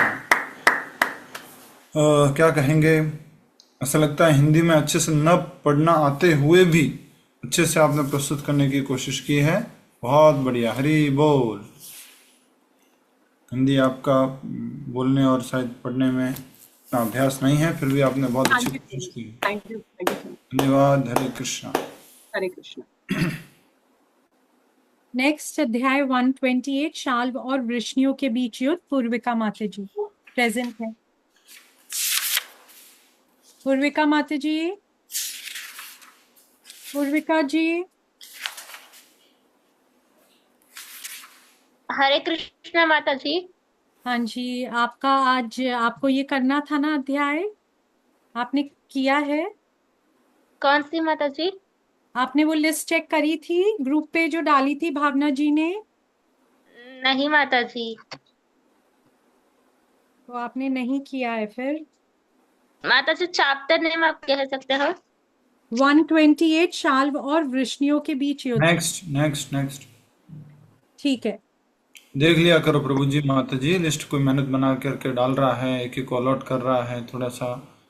मैं तो बहुत हल्के में ले रहा हूँ कि आप लोग अच्छी बातें कर रहे हैं, कुछ न कुछ किसी भी तरह से आगे आ रहे हैं, थोड़ा बोल रहे हैं, सारांश कर रहे हैं, बहुत अच्छी बात है। यस। नेक्स्ट अध्याय 129 श्री कृष्ण द्वारा शाल्व का वध। सुनीता माता जी प्रेजेंट है। सुनीता माता जी। हरे कृष्णा माता जी। आपने ना ये दूसरी वाली सुनीता माता जी हाँ को जी, बोला था, लेकिन हाँ जी, हाँ हाँ जी। जी, तो वो है नहीं, तो मेरा थोड़ा सा, मैं अभी लिख रही हूँ इसको, थोड़ा सा आप किसी और को बोल दीजिए, उसके बाद नेक्स्ट मैं कर लूंगी। ठीक है माता जी। हाँ जी। नेक्स्ट अब ये जो पहले के अध्याय थे ये पूरे हो गए हैं, जो रह गए थे करना। अब 131 से हम लोगों को शुरू करना है। 131 बलवल की मुक्ति तथा बलराम जी की तीर्थ यात्रा। शिल्पा माता जी अगेन। हरे कृष्णा प्रभु जी। क्या बात है, हरि बोल। हरे कृष्णा। नैमिषारण्य में उपस्थित ऋषियों ने बलराम जी से बलबल को मारने की प्रार्थना की। बलराम जी पूरी तैयारी के साथ उस असुर की प्रतीक्षा करने लगे। तभी आकाश में अंधेरा छा गया और ओलावृष्टि होने लगी। वातावरण दुर्गंध से भर गया। दुष्ट बलबल अशुद्ध पदार्थों की वर्षा करते हुए भुजाओं में त्रिशूल लिए वहां आ पहुंचा। आसुरी प्रवृत्ति के व्यक्तित्व के आगमन पर पूरा वातावरण प्रदूषित हो जाता है। तांबे के रंग जैसी दाढ़ी, मूछ, नुकीले दांत और कोयले के समान काली आकृति वाला बलबल आकाश में उड़ते हुए अत्यंत भयावह प्रतीत हो रहा था। उसे देख बलराम जी ने अपने हल और गदा का स्मरण किया, जो तत्काल ही उनके समक्ष प्रकट हो गए। अपने हल के द्वारा बलराम जी ने बलबल को आकाश से नीचे घसीटा और अपनी गदा के प्रचुर प्रहार से उसके सिर को चकनाचूर कर डाला। असुर का ललाट फट गया। वह जोर जोर से चिल्लाते हुए अंततः अपनी मृत्यु को प्राप्त हुआ। जब जब भगवान अवतार लेते हैं, तब तब भक्तों के साथ साथ असुरों का भी उद्धार कर देते हैं। भगवान अपनी अहेतु की कृपा सभी पर समान रूप से बरसाते हैं। गीता 9.29 में कृष्ण ने कहा है, समोहम सर्वभूतेषु, अर्थात मैं सब जीवों के लिए संभाव हूँ। बलबल असुर था, फिर भी भगवान बलराम के हाथों मृत्यु को प्राप्त होने के कारण उसे मुक्ति मिल गई। नैमिषारण्य के ऋषिगणों ने बलराम जी की वंदना करते हुए उन्हें नवीन वस्त्र, आभूषण और कभी न कुम्हलाने वाली कमल के पुष्पों की माला भेंट में दी। इस घटना के पश्चात वहां उपस्थित ब्राह्मणों से आज्ञा ले बलराम जी अपनी तीर्थ यात्रा की ओर अग्रसर हो गए। सबसे पहले बलराम जी प्रयाग होते हुए गया पहुंचे, जहां उन्होंने अपने पूर्वजों का तर्पण किया। महेंद्र पर्वत पर परशुराम जी से भेंट कर तथा उन्हें प्रणाम करते हुए बलराम जी अन्य तीर्थों से होते हुए बालाजी पहुंचे। वहां से श्रीरंगम होते हुए बलराम जी त्रेता युग में अवतरित श्री राम जी के द्वारा स्थापित सेतु बंध पहुंचे। ब्राह्मणों को 10,000 कौएं भेंट दे बलराम जी मलय पहाड़ी पर महर्षि अगस्त्य का दर्शन करते हुए कन्याकुमारी जा पहुंचे। केरल का भ्रमण कर बलराम जी ने शिव जी के प्रिय क्षेत्र पूनकन का की यात्रा करी। अपनी यात्रा 12 महीने में पूर्ण कर बलराम जी प्रभास तीर्थ लौटे, जहां से उन्होंने अपनी यात्रा आरंभ की थी। ब्राह्मणों द्वारा कुरुक्षेत्र का समाचार सुन बलराम जी युद्ध को रोकने के इच्छा से युद्ध स्थली पर जा पहुंचे, जहां भीमसेन और दुर्योधन उत्साह पूर्वक विजय की अभिलाषा से एक दूसरे के साथ गदा युद्ध में संलग्न थे। भीम बल में, दुर्योधन गदा चलाने की कला में श्रेष्ठ थे। बलराम जी ने दोनों को युद्ध न करने की सलाह दी, किंतु वे दोनों उन्मत्त मनुष्यों की भांति एक दूसरे से उलझे रहे। अतः बलराम जी ने द्वारका लौटने का निर्णय लिया। कुछ समय अपने परिजनों के साथ व्यतीत कर वह पुनः नैमिषारण्य लौटे। ब्राह्मणों के साथ बलराम जी ने नैमिषारण्य में अनेक यज्ञ संपन्न किए। भगवान ने ये सारी लीलाएं, यज्ञ, तप, दान, तर्पण आदि हमें मानव जीवन के मूल्य सिखाने के लिए रचाई। नैमिषारण्य में उपस्थित ऋषियों के हृदय में दिव्य ज्ञान जागृत कर और अवृत स्नान के पश्चात सबके मध्य में बैठे बलराम जी ऐसे प्रतीत हो रहे थे मानो स्वयं अपनी कांति से घिरा हुआ चंद्रमा। बलराम जी स्वयं भगवान अनंत है। अनंत शेष भगवान की जय। हरे कृष्णा। धन्यवाद माता जी। हरि बोल। हरे कृष्णा। भगवत गीता का भी रेफरेंस जोड़ा आपने, उसके लिए धन्यवाद। हरि बोल।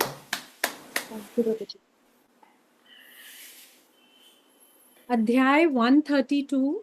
श्री कृष्ण से मिलने के लिए सुदामा ब्राह्मण की द्वारका यात्रा। सुमन माता जी। हरे कृष्णा प्रभु जी। चैप्टर 132 श्री कृष्ण से मिलने के लिए सुदामा ब्राह्मण की द्वारका यात्रा। बढ़िया से सुना दीजिए, एकदम एकदम बढ़िया से। ये शुरू होता है, कृष्ण की कथाएं कौन कौन सुनते हैं, इसके सार से शुरू हो रहा है। जीवन का सार समझने वाले तथा इंद्रिय भोग से निवृत्त हुए व्यक्ति ही श्री कृष्ण की कथाओं के बारे में सुनते हैं। जैसे सच्ची वाणी भगवान के गुणों का बयान करते हैं, सच्चे हाथ जो भगवान की सेवा में लगाते हैं, सच्चा मन हर समय भगवान का स्मरण करते हैं, सच्चे कान भगवान की कथाओं को सुनते हैं, सच्चा सिर भगवान के चरणों में झुकाते हैं, सच्ची आंखें सदा भगवान का दर्शन करते हैं, और सच्चा मुख भगवान के शुद्ध भक्तों का चरणामृत का पान करते हैं। उसके बाद फिर इनकी दोनों की द्वारका यात्रा शुरू होती है। श्री कृष्ण के बचपन के मित्र थे सुदामा। वे वैदिक ज्ञान में पारंगत तथा सांसारिक भोग से विरक्त थे और अपनी पत्नी एवं बच्चों के साथ भगवत इच्छा से संतुष्ट रहते थे। वे धन संग्रह नहीं करते थे। पर्याप्त सुविधा न होने से उनकी पत्नी बहुत क्षीण काय दुबली पतली थी तथा वस्त्र भोजन की सुविधा भी बहुत कम थी। सुदामा की पत्नी सदैव अपने पति की चिंता करती रहती थी। वे स्वयं के बारे में नहीं सोचती थी। एक दिन वे अपने पति से बोली, तुम्हारे मित्र कृष्ण स्वयं भाग्य लक्ष्मी के पति हैं तथा ब्राह्मणों के हितैषी। कृपया उनके पास जाइए, क्योंकि वे साधु संतों का सम्मान करते हैं, इसलिए आपको पर्याप्त धन संपत्ति देने की कृपा करेंगे। सुदामा स्वयं में संतुष्ट ब्राह्मण थे, इसलिए उनकी इच्छा कुछ मांगने की नहीं थी।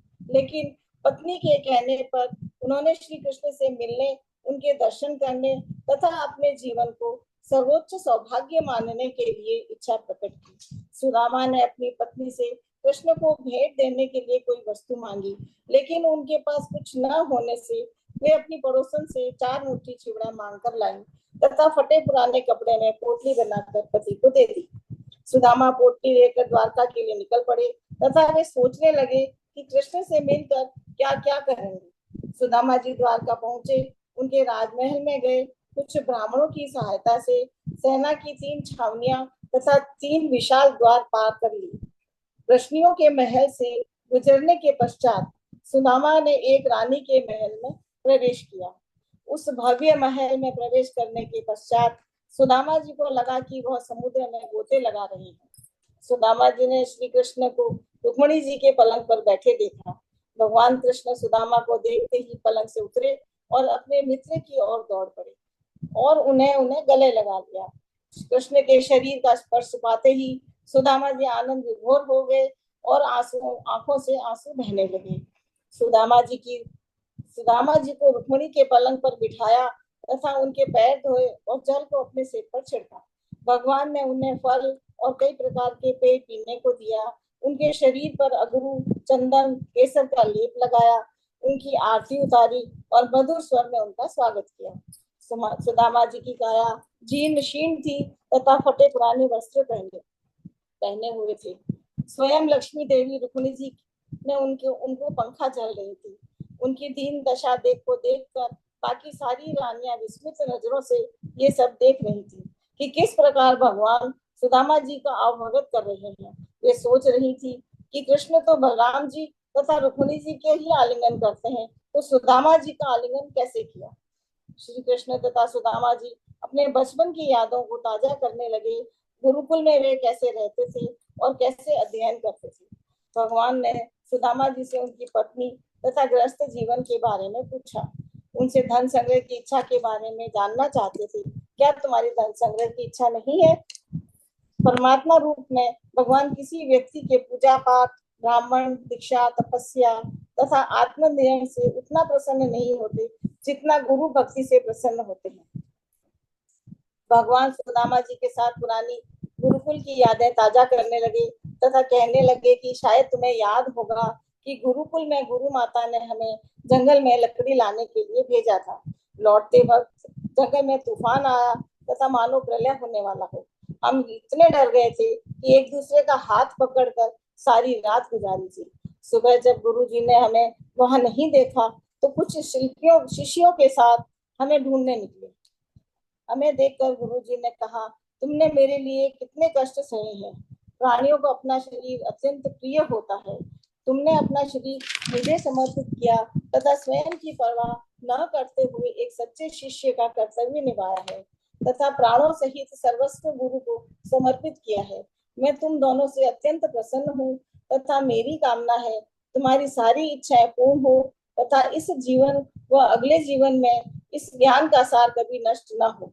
तब सुदामा ने कहा, हे देवादिदेव, गुरुकुल में आपके साथ निवास करते हुए भला ऐसा क्या था जो मुझे प्राप्त न हुआ हो।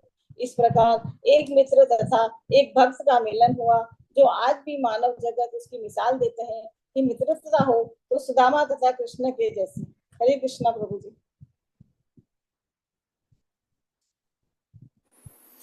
मित्रता हो तो सुदामा और कृष्ण जैसी। हरि बोल, हरे कृष्णा, जय श्री प्रभुपाद। धन्यवाद। मेरा है इसके बाद। हाँ, मेरा है इसके बाद। यस, शुरू हाँ कीजिए। जी माता जी।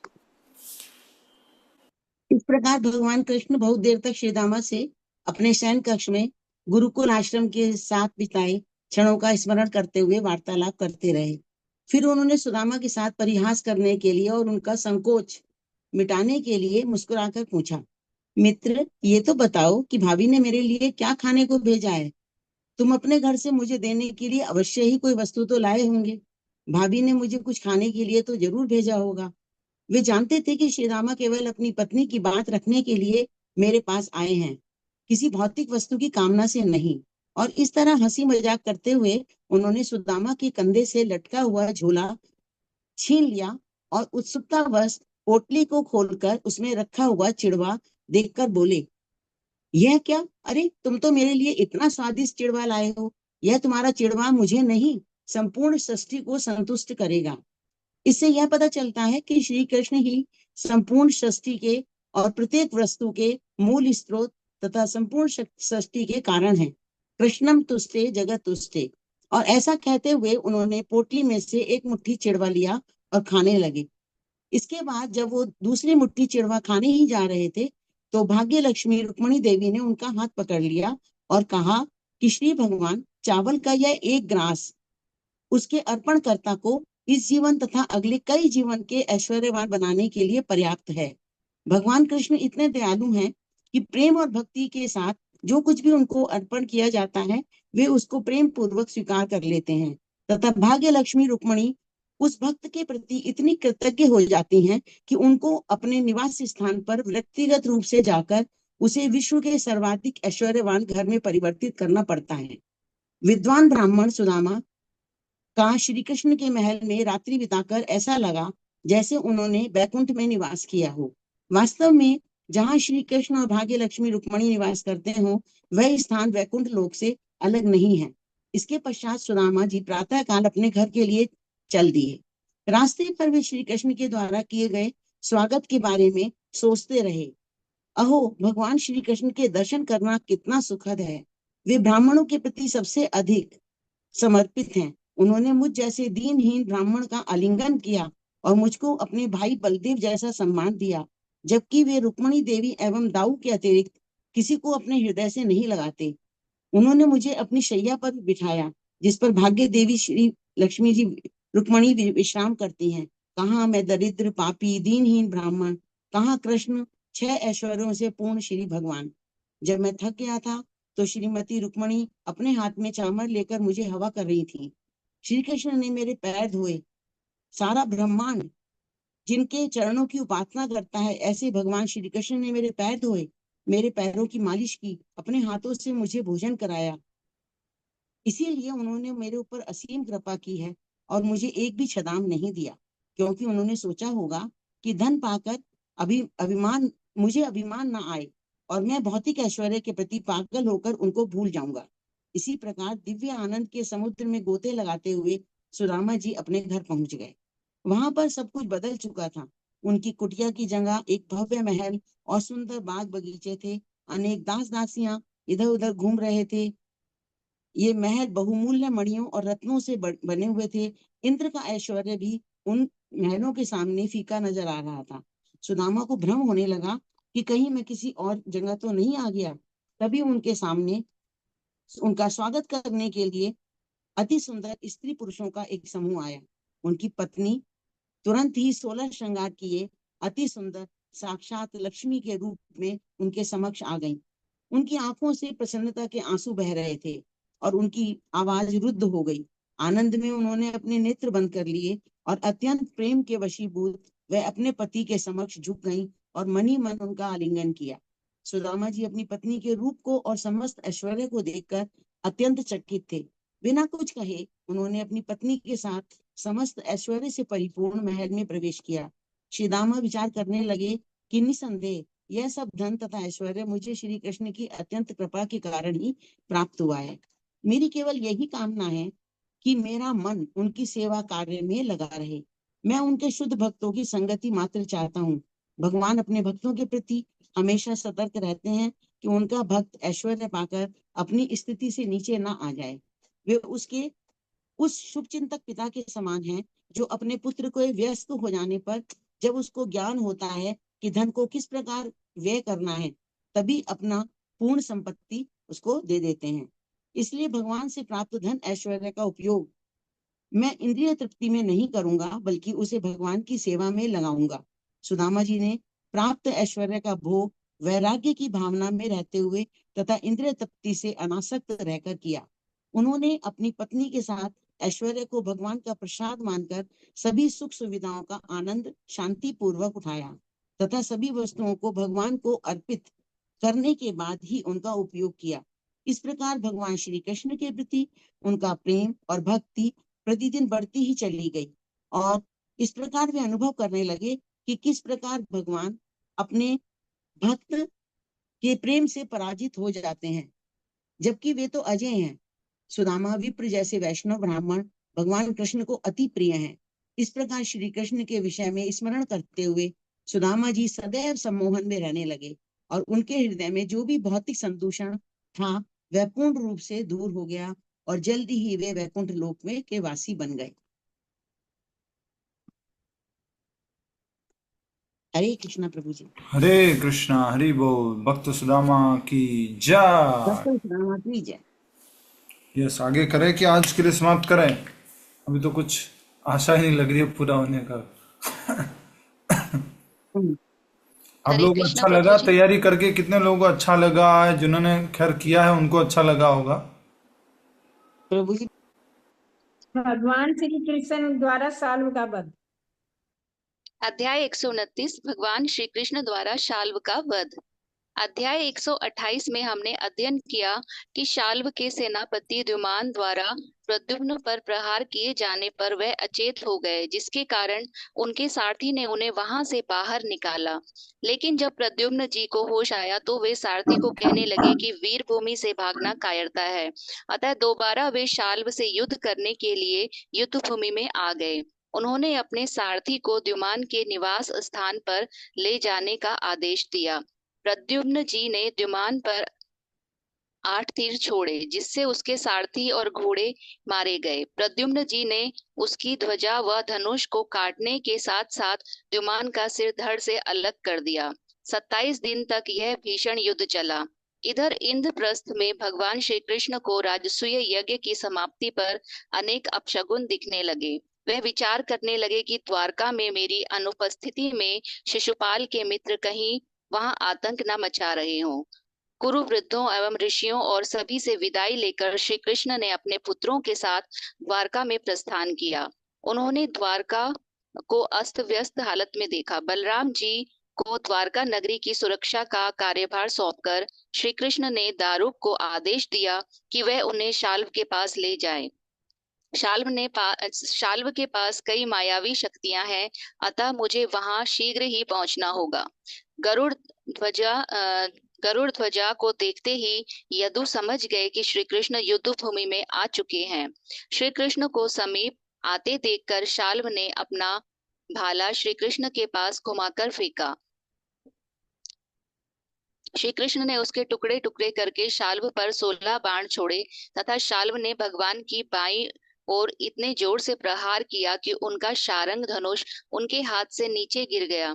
यह देखकर आकाश में सभी देवतागण निराश हो गए। शाल्व स्वयं को विजेता समझकर बोलने लगा, हे मूर्ख, मेरे सामने तूने मेरे मित्र शिशुपाल की दुल्हन का अपहरण किया और बाद में उसकी हत्या की। तू अपने आप को अजय समझता है।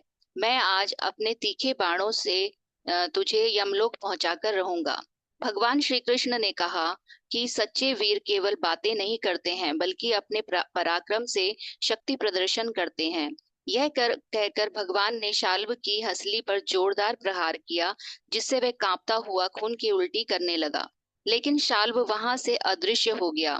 थोड़ी ही देर में एक रहस्यमयी व्यक्ति श्री कृष्ण जी के पास आया। उसने स्वयं को द्वारका का संदेशवाहक बताया। उसने भगवान से कहा, हे श्री कृष्ण, शाल्व ने तुम्हारे पिता वसुदेव जी को बंदी बना लिया है और वह उन्हें इस प्रकार लेके गया है जैसे कोई कसाई पशु को बंदी बनाकर बूचड़ खाने में ले जाता है। भगवान सामान्य पुरुष की भांति शोकग्रस्त हो गए। उन्होंने सोचा कि बलराम जी के द्वारका में उपस्थित होते हुए ऐसा कैसे संभव हो सकता है। बलराम जी को तो बड़े बड़े देवता परास्त नहीं कर सकते, शायद नियति सबसे बलवान है। तभी शाल्व वसुदेव जी से मिलता जुलता एक व्यक्ति को लेकर उनके सामने प्रकट हुआ। शाल्व ने कहा, कृष्ण देखो अपने पिता को, इन्हीं के लिए तुम इस संसार में जी रहे हो ना। तुम्हारी आंखों के सामने मैं तुम्हारे पिता का वध करने जा रहा हूँ। यदि शक्ति है तो इन्हें बचा लो। यह कहकर शाल्व ने अपनी मायावी शक्ति से वसुदेव का सिर काट डाला। फिर वह कटे हुए सिर को लेकर विमान में सवार हो गया। क्योंकि श्री कृष्ण साधारण मनुष्य की भूमिका निभा रहे थे, इसलिए कुछ समय तक श्री कृष्ण यह सुनकर शोकग्रस्त हो गए, लेकिन शीघ्र ही वह शाल्व की मायावी शक्ति को जान गए। उन्होंने देखा कि वह संदेशवाहक भी वहां से गायब हो गया था। उन्हें अपने पिता का मृत शरीर भी कहीं नहीं दिखाई दिया। श्री कृष्ण को भ्रमित होता देखकर शाल्व ने बाणों से भगवान पर प्रहार शुरू किया। बदले में भगवान श्री कृष्ण ने भी बाणों की झड़ी लगा दी, जिसके कारण शाल्व के धनुष, मुकुट और कवच कटकर नीचे गिर गए। भगवान ने उसके विमान के टुकड़े टुकड़े कर दिए। शाल्व भगवान के समक्ष आकर गदा घुमाते हुए उनकी ओर दौड़ा। भगवान ने तुरंत उसकी भुजा काट दी। भगवान ने अपने सुदर्शन चक्र द्वारा उसकी गर्दन काट डाली। यह देखकर शाल्व की सेना त्राही त्राही करने लगी। दूसरी ओर श्री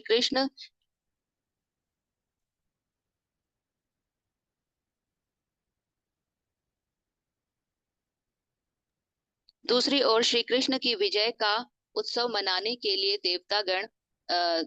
देवगण नगाड़े बजाते हुए फूलों की वर्षा करने लगे। हरे कृष्णा प्रभु जी।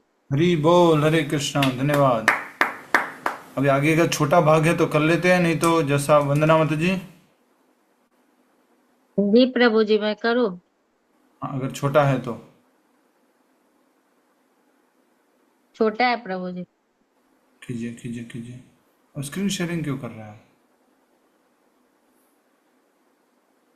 डायरेक्टली कैमरे में बोल सकते हैं। यस माता जी, प्रकट होइए, बोलिए। हरे कृष्णा। जल्दी जल्दी जल्दी। हरि बोल। कहाँ गए माता जी? कहाँ गए? वापस आ गए। हरे कृष्ण कृष्ण। प्रभु जी उन्होंने फिर से ज्वाइन किया है। हरे राम राम राम हरे हरे। हरे कृष्ण कृष्ण कृष्ण। हरे कृष्णा प्रभु जी। यस माता जी। प्रद्युम्न का इतिहास 10वां स्कंद। पूर्व समय में शिव जी ने कामदेव को भस्म कर दिया था। अब वही कामदेव रुक्मिणी और कृष्ण के पुत्र प्रद्युम्न बनकर आए। शंबर नामक का असुर जानता था कि उसकी मृत्यु प्रद्युम्न के हाथों बंधी है और इसलिए उसने एक स्त्री का वेश बनाकर 6 दिन के नवजात प्रद्युम्न को चुरा लिया और उसने समुद्र की गहराइयों में फेंक कर निश्चिंत हो गया।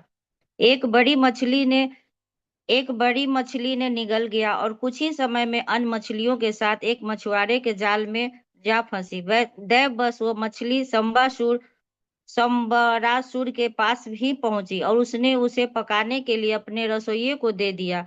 मछली को काटने पर वह रसोइया अंदर एक जीवित शिशु को देखकर हक्का बक्का रह गया। उसने वह शिशु को अपने अपने साथ काम करने वाली मायावती नामक दासी को दे दिया। तब नारद मुनि वहां आए और मायावती को सारी कहानी कह सुनाई। उन्होंने उसे यह भी बताया कि पूर्व जन्म में वह कामदेव की पत्नी रति थी। अपने पति के पूर्व जन्म लेने की प्रतीक्षा में वो संबरासुर के घर रसोई बनाने का काम करने लगी। मायावती समझ गई कि मछली के पेट से निकला वह शिशु कामदेव ही है और उसके मन में उसके प्रति प्रेम उत्पन्न हो गया। अद्भुत रूप से उसे देखकर प्रद्युम्न ने कहा कि हे एक मिनट प्रभु जी। अद्भुत रूप से कुछ ही दिनों में वह शिशु एक नवयुवक बन गया। उसकी आंखों कमल पुष्प के समान बड़ी हुई, भुजाएं लंबी थी और मुख अत्यंत सुंदर था। जो भी स्त्री प्रद्युम्न को देखती वह बस देखती ही रह जाती। उन्हें देखकर मायावती पूरी तरह लुब्ध और कामातुर हो उठी। एक दिन लज्जा भरी मुस्कान और चंचल नेत्रों के साथ वह संभोग की इच्छा से प्रद्युम्न के पास आई। उसे देखकर प्रद्युम्न ने कहा, हे माता, आज आप कुछ बदली हुई दिख रही हैं। पहले आप मेरे साथ माँ जैसी व्यवहार करती थी और आज एक प्रेमिका के रूप में यहाँ आई हैं। मायावती ने उत्तर दिया, वास्तव में तुम कामदेव हो और तुमने भगवान नारायण के पुत्र रूप में पुनः जन्म लिया है। जन्म लेने के कुछ ही दिन बाद ही संबरासुर ने तुम्हारा अपहरण कर लिया था। मैं तुम्हारी शास्त्रोचित पत्नी रति हूँ। यद्यपि संबरासुर के पास अनेक मायावी शक्तियां हैं, तुम अपनी अति सूक्ष्म शक्तियों से उनका वध कर सकते हो। तुम्हारी बेचारी माता तुम्हारे वियोग में उसी प्रकार रो रही है जिस प्रकार बछड़े को खोकर गाय रोती है। यह कहकर मायावती ने प्रद्युम्न को महामाया नामक वह योग शक्ति सिखाई जो हर प्रकार के जादू को नष्ट कर सकती है। तब प्रद्युम्न संबरासुर के पास गए और उसे अपमानजनक शब्द कहकर युद्ध के लिए ललकारा। उनके कठोर शब्द को सुनकर संबर आ पहुंचा। वह सांप के समान फुफकार रहा था जिसे किसी ने पैरों के तले कुचल दिया है। उनकी आंखों क्रोध से लाल थी और उसने अपने हाथों में गदा ली थी। जोर जोर से गुर्राते हुए संबरासुर ने अपनी गदा से प्रद्युम्न पर आक्रमण किया था।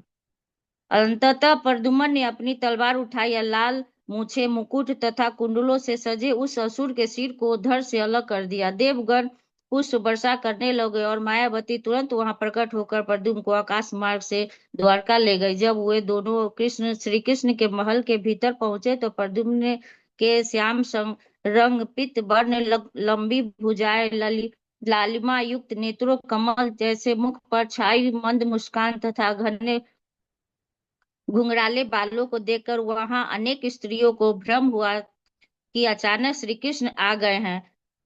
जब रुक्मिणी प्रद्युम्न को देखा तो वह अपने खोए हुए पुत्र का स्मरण हो आया। स्नेह बस उनके स्तनों से दूध चूने लगा। रुक्मिणी ने सोचा, यह कमल नयन पुरुष से श्रेष्ठ कौन है, यह किसका पुत्र है और कौन भगवान इसकी पत्नी होगी। जब रुक्मिणी इस प्रकार विचार कर रही थी तो श्री कृष्ण वसुदेव और देवकी के साथ वहां पहुंच गए। यद्यपि भगवान सब कुछ जानते थे फिर भी वे चुप खड़े थे। तब उन्हीं की इच्छा से महान ऋषि नारद मुनि वहां आए और उन्होंने विस्तार पूर्वक पूरा इतिहास का सुनाया। इस अद्भुत प्रसंग को सुनकर वहां उपस्थित सब स्त्रियों ने प्रद्युम्न और उनकी स्त्रियों को गले से लगा लिया। एक एक करके बलराम, वसुदेव, देवकी और रुक्मिणी ने भी अपने खोए हुए पुत्रों का आलिंगन किया। वास्तव में वह प्रद्युम्न को पुनः देखने की सारी आशा खो बैठे थे। उसे वहां देखकर उन्हें ऐसा लगा मानो कोई मृत व्यक्ति फिर से जीवित हो उठा हो। इसमें कोई आश्चर्य नहीं है कि महल की जिन स्त्रियों के मन में प्रद्युम्न के प्रति मातृ प्रेम की भावनाएं होनी चाहिए थी, उन्होंने भी अपने हृदय की गहराइयों से प्रद्युम्न के प्रति आकर्षण का अनुभव किया। वह अपने पिता से हूबहू जो मिलता था, जब सब स्त्रियों को वह प्रत्यक्ष काम देव की ही लगा। यदि माता के स्तर की बड़ी स्त्रियों के मन में ऐसे भाव उठ रहे थे तो फिर युवतियों को तो कहना ही कहा है। हरे कृष्णा प्रभु जी, दंडवत प्रणाम। हरि बोल, हरे कृष्णा, धन्यवाद। जय श्री प्रभुपाद। यस, जाप करते हैं और आगे का अपना जो कार्यक्रम है उसको हम मंडे को कंटिन्यू करेंगे। आप सभी से निवेदन है कि कल रामनवमी है और भगवान श्री राम जी का अवतरण दिवस है, बहुत विशेष है। आप सभी लोग घर पे सुबह जल्दी उठे, मंगला आरती करें या आसपास मंदिर जाए मंगला आरती के लिए, दर्शनार्थी के लिए, और घर पे भगवान श्री राम जी की आरती करें, राम दरबार को सजाए, भोग लगाए, विशेष नाम रामायण का पाठ करें, राम अष्टोत्तर का पाठ करें, हरे कृष्ण कीर्तन करें और कम से कम 16 माला का जप करें, और शाम तक जो है उपवास रखें। ऑनलाइन जो कार्यक्रम होगा उसमें वो घर बैठे आप उसमें भाग लें।